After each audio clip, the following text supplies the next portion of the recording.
Nasib pilu dialami Novi, seorang ibu 2 anak di Musirawas Utara atau Muratara, Sumatera Selatan.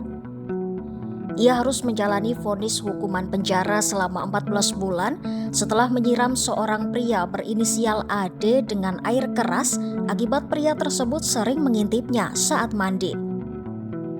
Vonis terhadap Novi dibacakan oleh Majelis Hakim Pengadilan Negeri Lubuk Linggau pada Senin 21 Oktober 2024. Sejak berpisah dengan suaminya 3 tahun lalu, Novi bekerja sebagai buruh di perkebunan sawit untuk menghidupi 2 anaknya yang berusia 7 dan 10 tahun.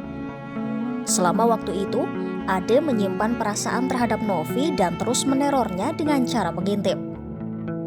Saat itu pada Kamis 9 Juni 2024 sekitar pukul 00 waktu Indonesia Barat, Novi mendengar suara benturan di belakang rumahnya dan merasa curiga. Ia kemudian mengambil gayung yang diisi dengan air putih dicampur air keras, lalu membuka pintu belakang rumah dan menyiramkan campuran tersebut ke punggung Ade. Ade langsung menggoyangkan badannya karena kepanasan dan pergi dari rumah Novi dengan luka bakar pada bagian belakang dan lengan.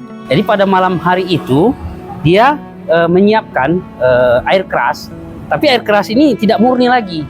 Karena maksud dia hanya untuk mencerahkan saja supaya ada rasa panas. Jadi air keras itu sudah dicampur dengan air di dalam gayung, gayung atau gayung untuk mencedok air gitu. Dimasukkan air keras di dalamnya. Kemudian saat si korban ini ngintip atau mengganggu rumahnya, maka dia siramlah korban tersebut.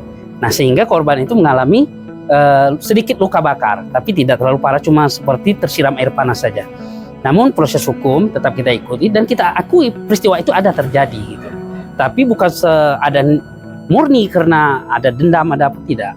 Hanya karena dia diganggu, dia tidak mau lagi diganggu. Itu bukan sekali dua, bahkan puluhan kali. Nah, nanti kita akan menghadirkan saksi-saksi yang menyatakan bahwa ini selalu mengganggunya setiap malam. Kadang lampu dimati, kadang rumah dipukul, ya namanya mengganggu ketenangan. Akhirnya Ibu Novi, supaya dia mempunyai efek jerah, Ibu Novi ini menyiramnya dengan air keras, atau kalau bahasa di Muratara ini dengan air cuka parah, tapi itu sudah dikasih air. Karena kalau air keras itu ketemu plastik, dia pasti langsung jebol. Jadi dikasih air di dalam plastik, dalam gayung, dituangkanlah air keras itu, disiramkan pada korban. Kuasa hukum Novi, Dian Burlian, menyatakan pihak keluarga memutuskan untuk tidak mengajukan banding atas putusan tersebut. Dian juga menyayangkan keputusan keluarga untuk tidak melakukan banding, mengingat Novi juga merupakan korban dari tindakan pelaku yang telah menerornya. Kami dari keluarga Novi, bahkan sampai pelimpahan pun kami selalu berupaya damai, tapi kita diminta uang 60 juta.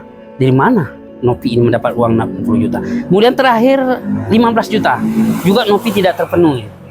Novi hanya memiliki uang 7 juta. Tapi pihak korban sampai hari ini tidak mau menerima, ya apalah daya, kita tetap ikut diproses. Atas perkara ini, Novi dikenakan pasal 351 KUHP ayat 1 dengan ancaman hukuman 14 bulan penjara.